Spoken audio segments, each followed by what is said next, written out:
Baik, Bapak Ibu semuanya, kita mulai untuk pertemuan yang terakhir. Itu pertemuan ke-6.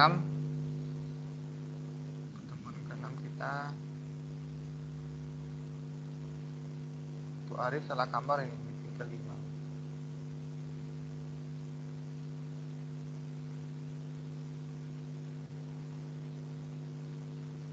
Untuk pertemuan ke-6 sebenarnya ada dua materi secara garis besar.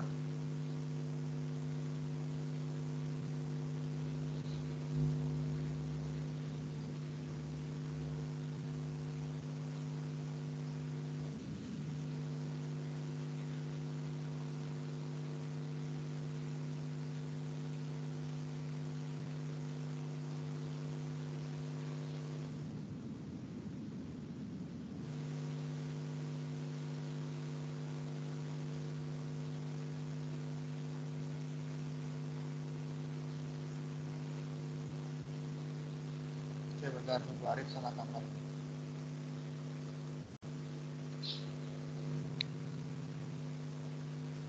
Baik, untuk selanjutnya materi yang kita paparkan nantinya, yang kita dapatkan nantinya ada tentang pemanfaatan TIK dalam pembelajaran. Nah, apa saja yang menjadi deskripsi dari pemanfaatan TIK dalam pembelajaran?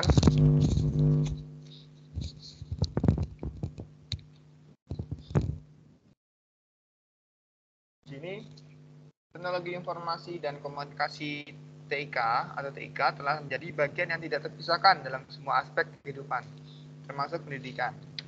Pemanfaatan TIK dalam pendidikan sangat mendukung penyediaan arus informasi dan pengembangan ide-ide penunjang ilmu pengetahuan.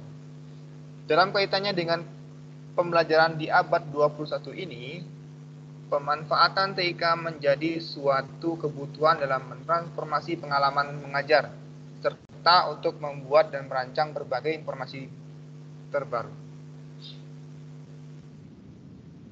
Adapun tujuan pelatihannya mencakup pertanyaan berikut ini. Apa gagasan besar atau ide dasar pemanfaatan TIK dalam pembelajaran? Bagaimana pemanfaatan TIK dalam belajar dan melatih keterampilan dasar atau memproduksi informasi? Bagaimana pemanfaatan TIK dalam mendukung proses konstruksi pengetahuan? Bagaimana sebuah produk TIK dibuat untuk pengguna otentik? Selanjutnya, gagasan besarnya apa saja? Gagasan besar dalam pemanfaatan TIK itu yang pertama, pemanfaatan TIK oleh peserta didik. Pemanfaatan TIK dalam membangun konstruksi pengetahuan. TIK dibutuhkan dalam membangun konstruksi pengetahuan peserta didik sebagai perancang produk TIK. Ini ya Bapak Ibu. Dan mind map-nya, yang pertama itu pemanfaatan TIK oleh peserta didik, dan kedua, pemanfaatan TIK dalam membangun konstruksi pengetahuan ada secara langsung ataupun tidak langsung, dan TIK dibutuhkan dalam membangun konstruksi pengetahuan. Yang keempat, peserta didik sebagai perancang produk TIK, dan nantinya ada praktek dalam pembelajaran, rubrik, dan pohon keputusan. Pemanfaatan TIK oleh peserta didik.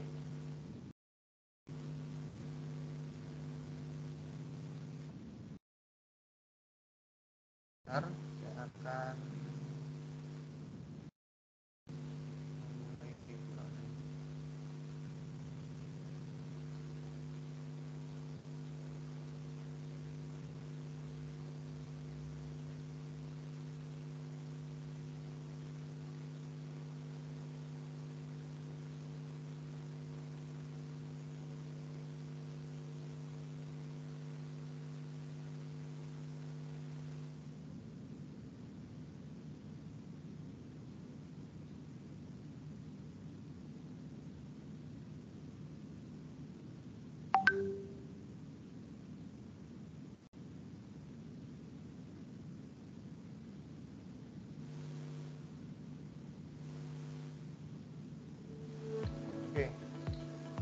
silakan Pak Bu. The last dimension we will examine is ICT for learning. ICT encompasses a powerful range of digital tools, both hardware and software, that promotes and supports all the other 21 CLD dimensions. The ICT for learning dimension focuses on how ICT impacts and enhances learning. To code as ICT for learning, learners must have the opportunity to use ICT to complete all or part of the learning activity. At a deeper level, learners' use of ICT must support their knowledge construction. As I shared in a previous video, knowledge construction occurs when learners use interpretation, analysis, synthesis, and evaluation to generate new understandings and ideas. When the knowledge construction activities would be impossible or impractical to complete without the use of ICT, the learning becomes even deeper. At the deepest level, learners are designers of ICT products for others to use. During the design process, learners must attend to the needs and preferences of their intended audience. Through these activities, we will be training our learners to be analytical thinkers, as well as creators of information and ideas, thanks to the wide array of digital tools available to them. ICT makes it possible for us to engage our learners in new and innovative ways as never before. ICT also allows learners to connect with a wider network of peers and experts. This is invaluable because only when we engage with others do we truly begin to understand ourselves and the world we live in. So, let's dive deeper into this wonderful dimension by coding a lesson with the ICT for Learning rubric.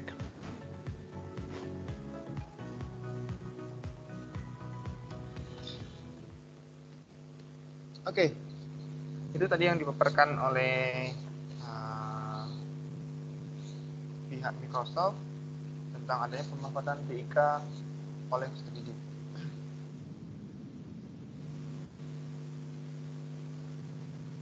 Adapun di sini aktivitas TIK itu dalam pemanfaatannya terjadi ketika mereka menggunakan TIK secara langsung untuk menyelesaikan semua atau sebagian dari aktivitas pembelajaran. Penggunaan TIK oleh guru dalam menyajikan materi pelajaran tidak dapat dikategorikan sebagai pemanfaatan TIK oleh peserta didik. Penting dipahami, dalam hal ini peserta didik perlu memiliki kendala atas penggunaan TIK untuk menunjang aktivitas belajar mereka sendiri. Pemanfaatan TIK oleh guru dapat meningkatkan kualitas pembelajaran secara signifikan. Sebagai contoh, melalui pemanfaatan TIK, guru dapat mensimulasikan berbagai materi abstrak secara visual sehingga lebih mudah dipahami oleh peserta didik. Adapun rubrik dalam materi pelatihan ini lebih menitik beratkan pada bagaimana kegiatan pembelajaran menuntut adanya pemanfaatan TIK oleh peserta didik. Rubrik ini digunakan untuk mengamati adanya peluang dalam memanfaatkan TIK oleh peserta didik. Yang dalam hal ini berlaku jika peserta didik diharuskan menggunakan TIK atau dapat menggunakan TIK untuk menyelesaikan kegiatan pembelajaran.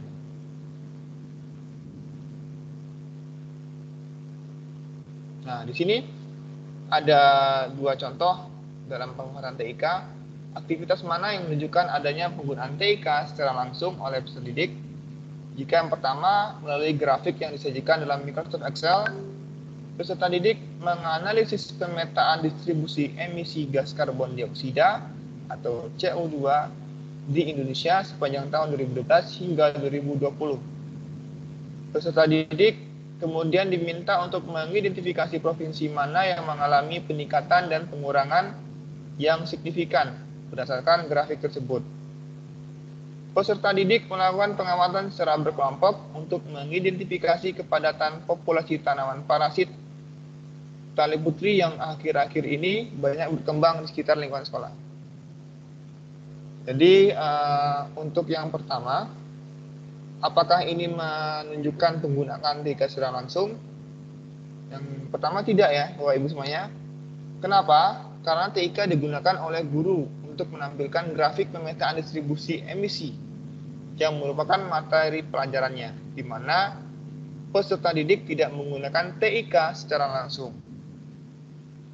Yang kedua, jelas adanya ya. Kenapa? Karena dengan penggunaan TIK, mereka berhasil menghasilkan tabulasi data hasil pengamatan dalam bentuk diagram pola distribusi tanaman parasit tali putri, sehingga pada aktivitas ini peserta didik menggunakan TIK secara langsung.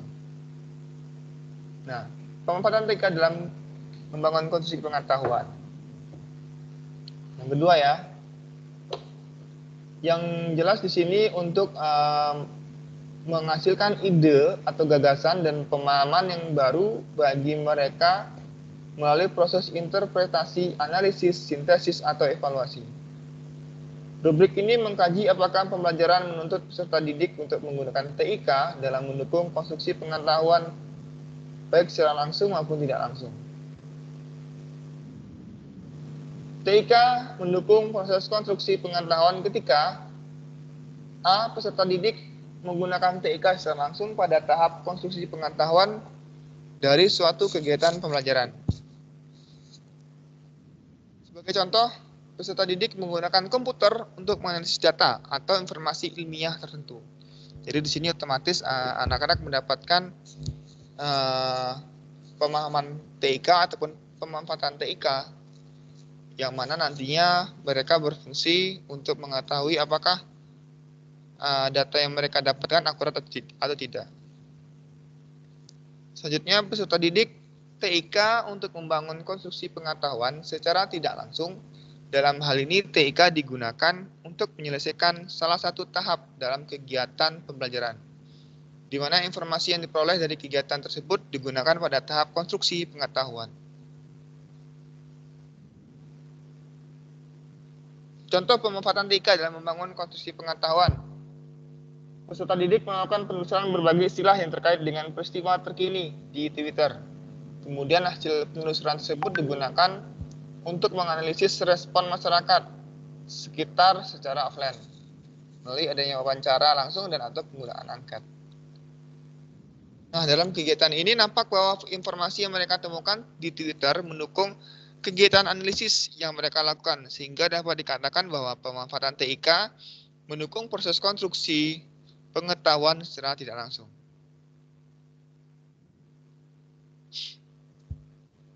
Proses konstruksi pengetahuan yang didukung oleh pemanfaatan TIK harus terkait dengan pencapaian tujuan kegiatan pembelajaran. Belajar untuk memanfaatkan TIK tidak sesuai dengan kriteria ini. Sebagai contoh, peserta didik belajar menggunakan aplikasi PowerPoint untuk membuat presentasi pada mata pelajaran sejarah. Kegiatan ini dapat dikategorikan sebagai pemanfaatan TIK dalam membangun konstruksi pengetahuan. Jika penggunaan PowerPoint dapat mendukung peserta didik dalam melakukan interpretasi, analisis, sintesis, dan evaluasi, berbagai gagasan sejarah tidak sekedar memperdalam pengetahuan mereka dalam menggunakan perangkat atau aplikasi. Oke. Nah, selanjutnya adanya evaluasi terhadap berbagai sumber belajar di internet dengan tujuan pembelajaran juga dapat dikategorikan sebagai proses konstruksi pengetahuan. Berbagai kegiatan pembelajaran dirancang untuk membantu peserta didik menjadi pengguna yang cerdas dan beretika daripada menjadi konsumen informasi yang pasif. Sebagai contoh, peserta didik diarahkan untuk menemukan berbagai sumber atau referensi mengenai topik pembelajaran tertentu dan melakukan evaluasi keabsahan validity terhadap sumber-sumber tersebut sebelum mereka memilih sumber mana yang dapat mereka andalkan. Selanjutnya, poin TIK dibutuhkan dalam membangun konstruksi pengetahuan. Di sini, TIK dibutuhkan dalam membangun konstruksi pengetahuan ketika peserta didik diarahkan untuk melakukan proses konstruksi pengetahuan dalam pembelajaran yang tidak mungkin dapat didahulukan tanpa menggunakan TIK. Contoh, peserta didik diarahkan untuk membangun komunikasi dengan peserta didik dari negara lain selama 2 minggu untuk meneliti dampak kekeringan yang sedang terjadi di komunitas mereka. Dalam hal ini, pemanfaatan surat elektronik atau email memungkinkan peserta didik membangun pengetahuan yang tidak dapat mereka lakukan tanpa penggunaan TIK. Karena bertukar surat fisik akan menjadi tidak praktis dalam periode waktu yang singkat ini. Oleh karena itu, penggunaan surat elektronik selama kegiatan pembelajaran ini dapat digunakan mendukung proses konstruksi pengetahuan. Banyak kegiatan pembelajaran yang mendukung proses konstruksi pengetahuan yang dapat dilakukan tanpa menggunakan TIK. Sebagai contoh, peserta didik diminta untuk mencari informasi tentang bentuk paruh dari berbagai spesies burung dengan pola makan yang berbeda dan mengkategorisasikan berbagai bentuk paruh dalam jenis paruh yang ada. Jika peserta didik memanfaatkan internet dalam mencari informasi ini, mereka memang sudah mengkonstruksi pengetahuan, tetapi penggunaan TIK selama kegiatan ini tidak menjadi syarat mutlak, karena peserta didik mencapai tujuan pembelajaran yang sama tanpa menggunakan TIK, yaitu melalui pencarian informasi dengan membaca buku cetak di perpustakaan. Nah, selanjutnya, peserta didik sebagai perancang produk TIK. Di sini dikatakan perancang produk TIK jika mereka mampu membuat suatu produk TIK yang dapat digunakan oleh orang lain. Contohnya, peserta didik merekam suatu podcast dan mengunggahnya ke internet. Dalam hal ini, mereka membuat produk TIK yang dapat digunakan orang lain. Karena keberadaan produk tersebut di luar aktivitas pembelajaran dapat digunakan dan dinikmati oleh audiens luar. Ketika peserta didik bertindak sebagai perancang, TIK mendukung proses pemecahan masalah dalam konteks dunia nyata dan inovasi.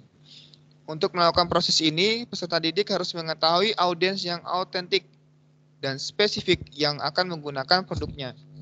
Seperti komunitas yang membutuhkan informasi dalam podcast yang akan mereka sediakan, atau peserta didik pada kelas atau tingkat lain yang akan belajar tentang pencegahan penyakit dari simulasi yang sedang mereka kembangkan. Nah, di sini peserta didik itu harus memperhatikan kebutuhan dan preferensi dari audiens tersebut. Idealnya, namun belum tentu, produk yang mereka buat mungkin benar-benar akan digunakan oleh audiens yang menjadi target mereka.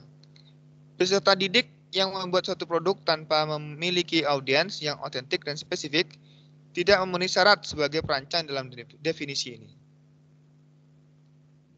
Nah, di sini praktek dalam pembelajaran.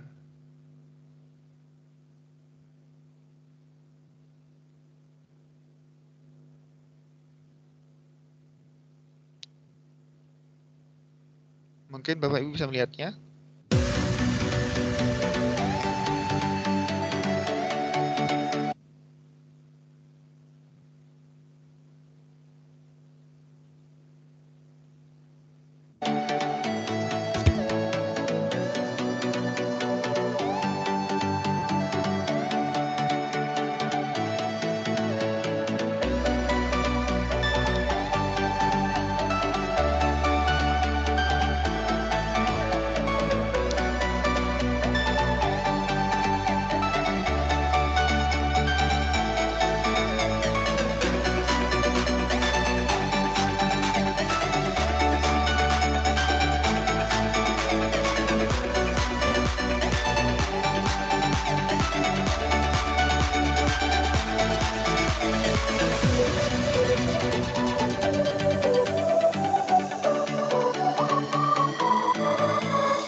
Hello, I am Chiho Nakagawa. I am an English as a second language teacher and working at junior and senior high school of Kogakuin University. Our school is in the western part of Tokyo in Japan and has about 1,000 students from the age of 13 to 18. We use ICT for learning to collaborate with students.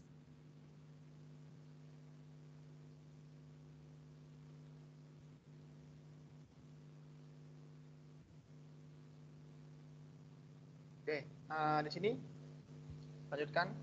Microsoft Tools mendukung pemanfaatan TIK dalam pembelajaran, yang mana nantinya penggunaan Microsoft ini menawarkan adanya penggunaan ICT peserta didik untuk mengkonstruksi pengetahuan dan untuk merancang produk ICT.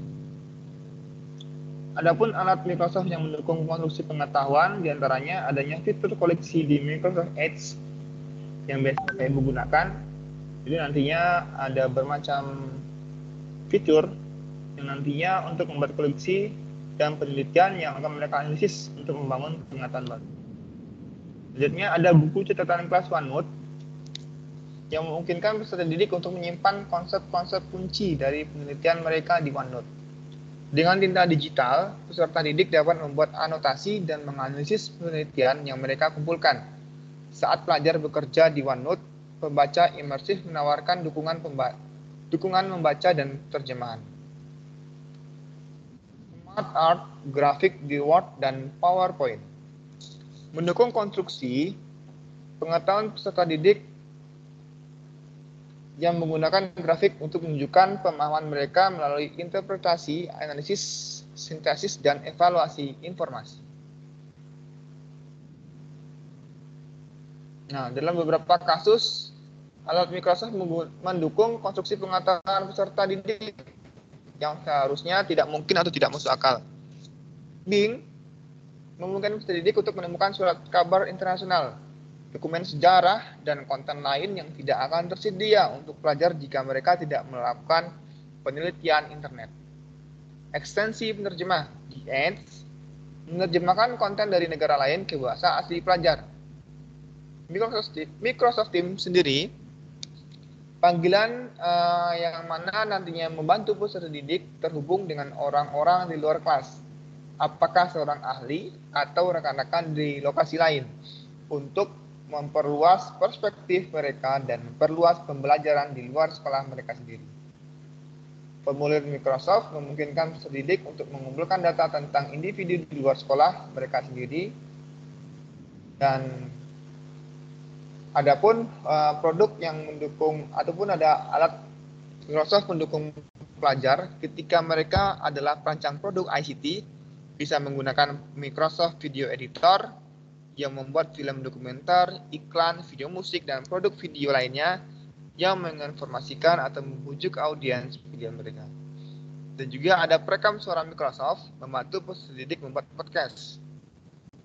Dan juga ada Microsoft PowerPoint yang memungkinkan peserta didik untuk memberikan presentasi langsung yang dinamis, yang dapat menggunakan headset dan memiliki teks atau subtitle otomatis real time di layar. Selain itu, dengan presentasi langsung di PowerPoint, anggota audiens dapat melihat presentasi di perangkat mereka dan membaca subtitle langsung dalam bahasa pilihan mereka. Dan selanjutnya ada Microsoft Sway yang memungkinkan peserta didik untuk membuat presentasi multimedia yang menarik untuk web. Kanvas interaktif Sway memungkinkan peserta didik untuk membuat presentasi dengan teks, gambar, dan video, serta menyematkan dokumen Office atau formulir Microsoft untuk pengumpulan data. Microsoft Word membantu peserta didik membuat selebaran, pamflet, atau kiriman untuk audiens yang mereka pilih. Flipgrid membantu peserta didik membuat tutorial dengan fitur screencast.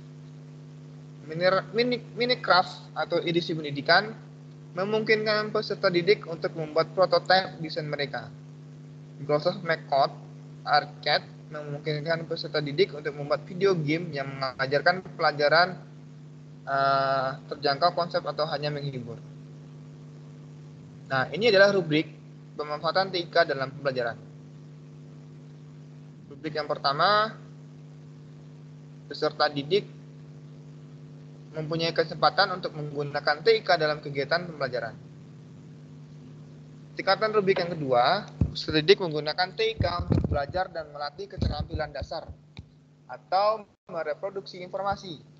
Namun mereka tidak mengkonstruksi pengetahuan. 3. Peserta didik menggunakan TIK untuk mendukung proses konstruksi pengetahuan. Namun mereka masih dapat mengkonstruksi pengetahuan tanpa menggunakan TIK. 4. Peserta didik menggunakan TIK untuk mendukung proses konstruksi pengetahuan dan TIK diperlukan untuk mengkonstruksi pengetahuan. Namun peserta didik tidak menciptakan produk TIK untuk menggunakan otentik. Tingkatan kelima, peserta didik menggunakan TIK untuk mendukung proses konstruksi pengetahuan dan TIK diperlukan untuk mengkonstruksi pengetahuan dan peserta didik menciptakan produk TIK untuk pengguna otentik. Apa saja sih pohon keputusan pemanfaatan TIK dalam pembelajaran? Nah, apakah peserta didik memiliki kesempatan untuk menggunakan TIK? Tidak. Pada tahap ini peserta didik tidak punya kesempatan untuk menggunakan TIK dalam kegiatan pembelajaran. Selanjutnya, apakah TIK mendukung proses konstruksi pengetahuan? Jika ya, nantinya pada tahap 2 ini mereka akan menggunakan TIK untuk membangun konstruksi pengetahuan.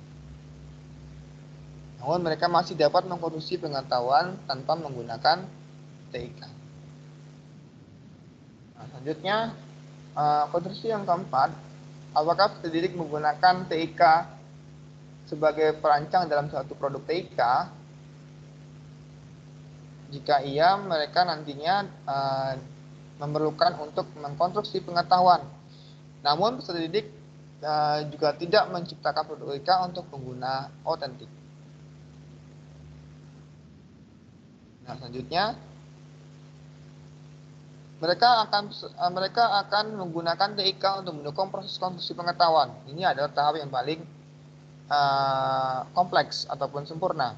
Dan TIK diperlukan untuk mengkonstruksi pengetahuan dan peserta didik menciptakan produk TIK oleh pengguna otentik.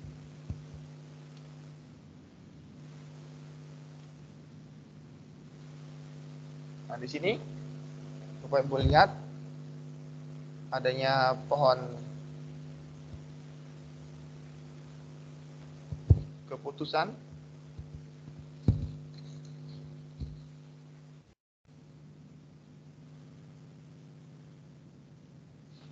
Nah, di sini saya akan memberikan sedikit kuis tentang pemanfaatan TIK dalam pembelajaran.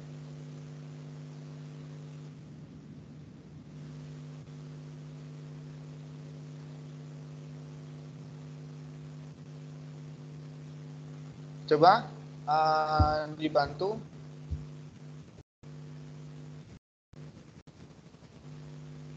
Pak Suharyono untuk soal nomor 1. Jawabannya apa?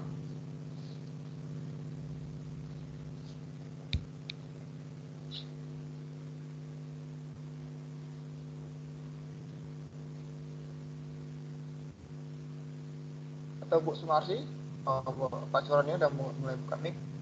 Maaf, ini baru saja gabung. Ini tak bacanya dulu manfaat dalam pembelajaran. DLD bukan, yaitu hasil pengambil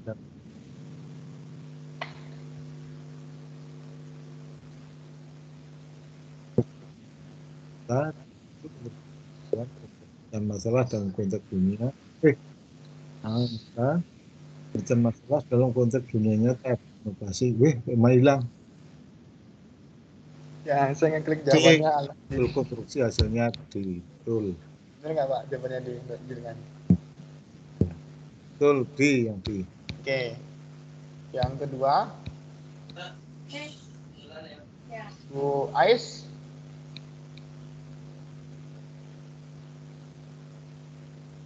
Bu Ais masih ada di sana? Ambil aja Pak Bente.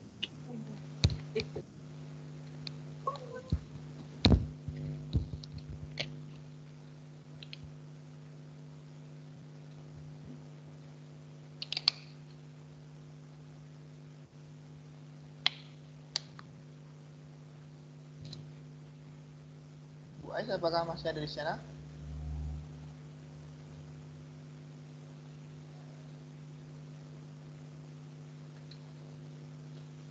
Atau Pak Kadek?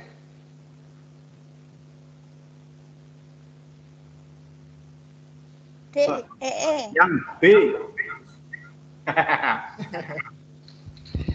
Ada yang B, ada yang E, ayo. Ini pengantar ujian ya, Bapak Ibu. Oke, kita coba jawab yang B. Jadi di sini peserta didik mengamati proses Yes, pertumbuhan betul. dan perkembangan tanaman melalui tayangan video yang disediakan oleh guru. Oke, next. Oh, siswa. Ini celok kono.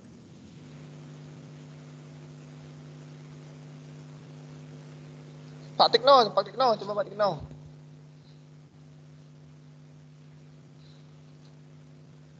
Pak Tikno, jawabannya apa ini Pak Tikno? Perhatikan kegiatan pembelajaran berikut. Peserta didik membuat video hasil wawancara dengan komunitas pemerhati lingkungan setempat terkait peningkatan pencemaran air yang terjadi di berbagai perairan di wilayah mereka. Video ini kemudian dibagikan kepada guru untuk dinilai. Apakah kegiatan ini menunjukkan peserta didik sebagai perancang produk TIK? Ya, karena Jawabannya apa Pak? Bukan iya Pak. karena mereka membuat video dengan menggunakan TIK. Ah,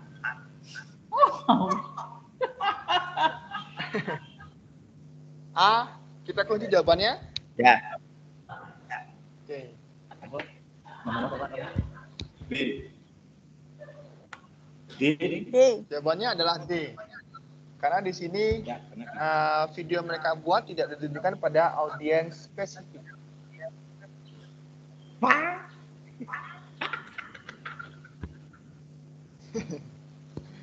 Itu ya. Next, soal kuis keempat.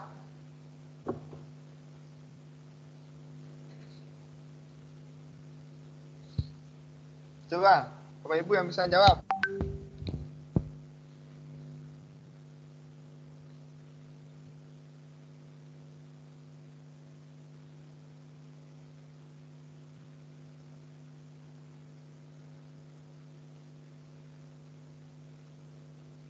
Yang E nggak lengkap. Yang E ono pilihannya. Enggak, Bu, pilihannya cuma 5.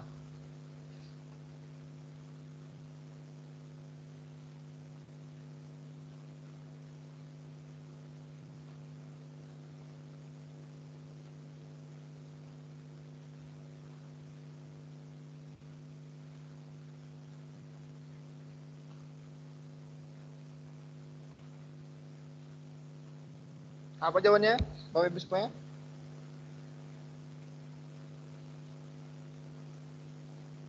Jawabannya E, wong ra ono jawabane.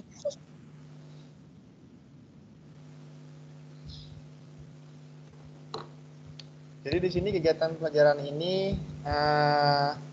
bisa menggunakan OneNote untuk mengetik hasil pencarian informasi dan laporan terkait konsep materi tertentu. Jadi ini aplikasi yang ada di Office 365 ya Bapak Ibu semuanya. Next.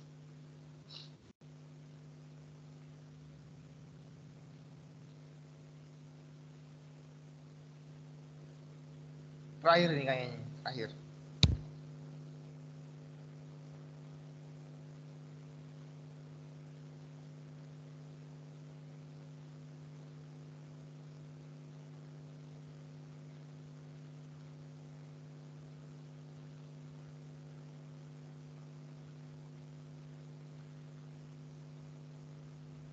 Apa jawabannya, Bapak Ibu semuanya?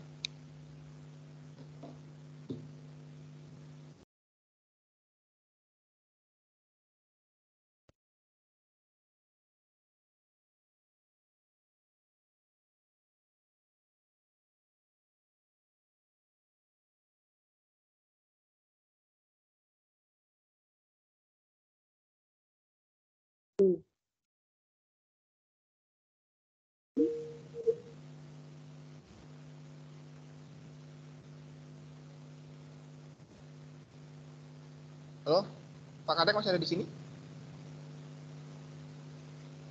Ya, kepental tadi. Sinyalnya jelek. Jika suatu kegiatan belajar. Disuruh jawab Pak, gimana ini Pak? Ya, jawab. Persiapan untuk ujian besok, Pak. Jawabannya A.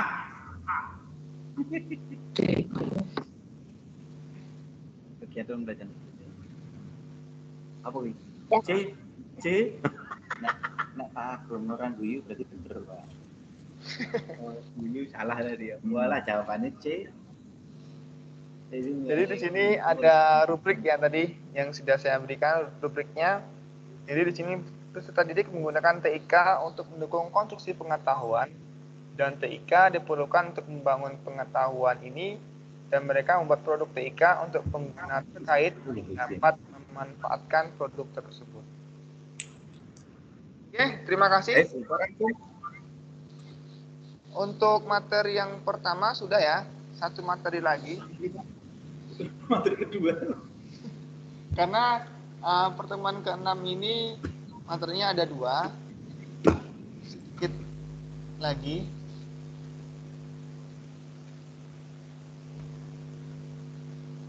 Udah, isi saya OTW iki Arpen. Ya, siap Bu. Hati-hati Bu. Oke. Oke. Bisa Bapak Ibu lihat. Di sini ada private classroom dengan PowerPoint recording. Jadi akan kita skipkan saja beberapa, tinggal Bapak Ibu lihat saja. Ini penggunaan private learning. Di sini sistem pembelajarannya sangat berguna ya, berfungsi untuk pembelajaran kita.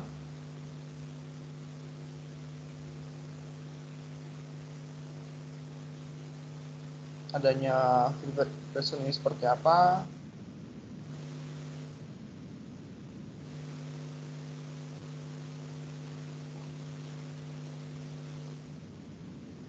Nanti materi ini akan saya share ke kelas material.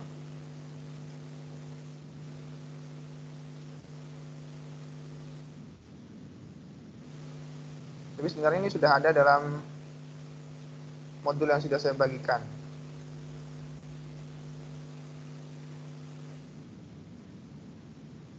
Nah, selesai.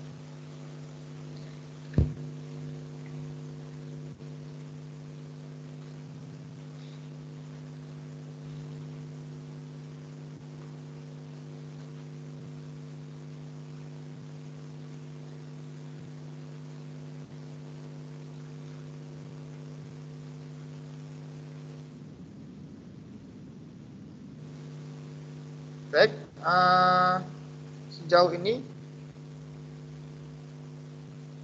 ada yang ingin kita diskusikan?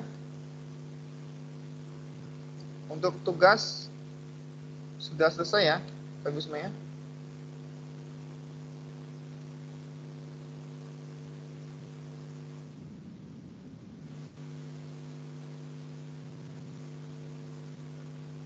Tugasan.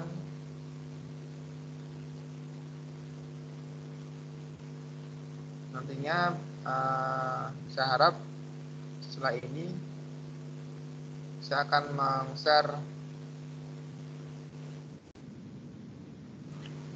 Habis ini ada materi lagi ya Pak Agung? Lo apa sih? Setelah ini sudah selesai materinya, tinggal penugasan saja. Karena untuk penugasan nanti sebisa mungkin kita saling support ya Bapak Ibu semuanya agar kita lulus 100% di kelas ini. Agar nanti kita menularkan kepada rekan-rekan yang lain. Karena bagi kita pelatihan ini banyak fungsinya, apalagi dalam penggunaan fasilitas yang ada di Microsoft Office 365 ini.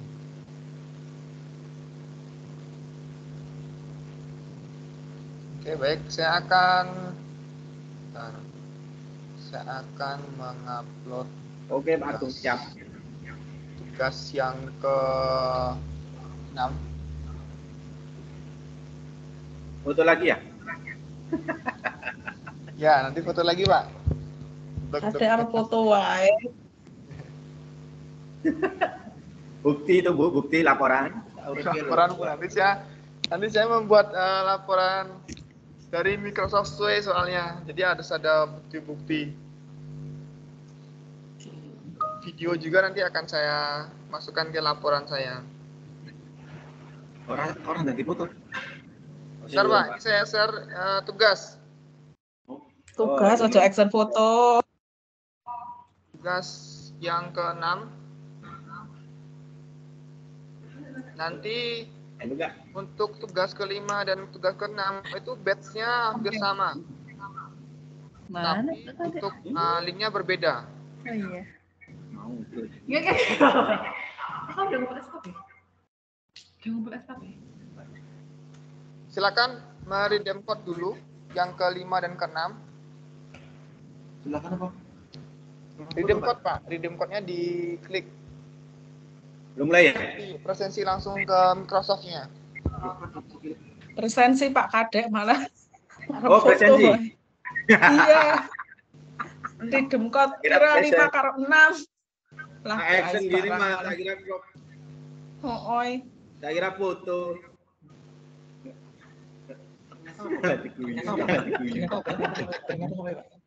Presensi. Ternyata nggak foto, Pak. Materinya presensi kan? Oh, lah. Materinya presensi. Bukan materinya presensi, Pak. Oke, kita action ya. Bapak Ibu. Action kita together mode. Gimana tuh? Yang belum kelihatan segera menunjukkan pesonanya.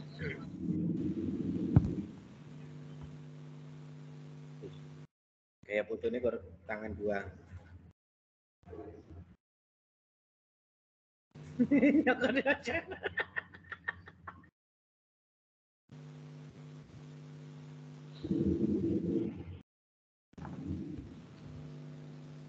Benar, Pak. Sudah ya? Ya, yang lainnya, Bapak Ibu semuanya. Maskernya udah. Bu Sumarsi masih OTW. Bu Aris sudah. Bu Umu. OTW dari mobil bisa foto. Bu Umu sama Pak Anung apa ya? Wah, senengannya wong loro kae. Oke.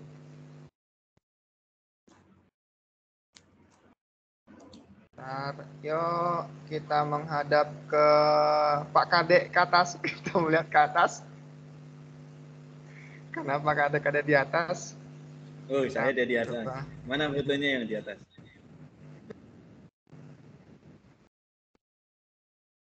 Karena Pak Kadek sendirian di atas, kita menghadap ke atas ya Bapak Ibu semuanya. Pak Tekno ada ke atas, saya Pak Tekno. Pak Kadek lihat ke bawah. Bentar, 1, 2.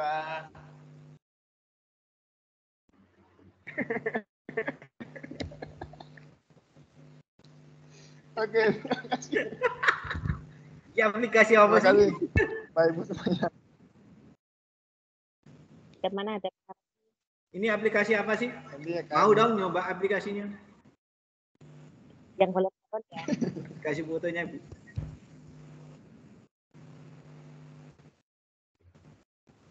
Kirim. Ah, macet-macet wih. kasih ini ada di Teams, Pak.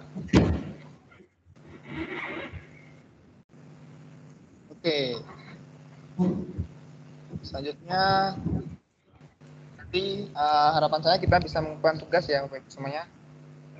Dan setelah ini saya coba untuk nanti malam tidak ada meeting lagi karena sudah dipadatkan di pertemuan 56. Sampai jumpa pada besok ujian online ya. Untuk aturan.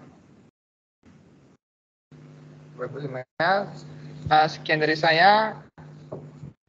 Jika ada salah dalam penyampaian, saya mohon maaf. Wabillahi taufiq wal hidayah. Wassalamualaikum warahmatullahi wabarakatuh. Selamat. Waalaikumsalam warahmatullahi wabarakatuh.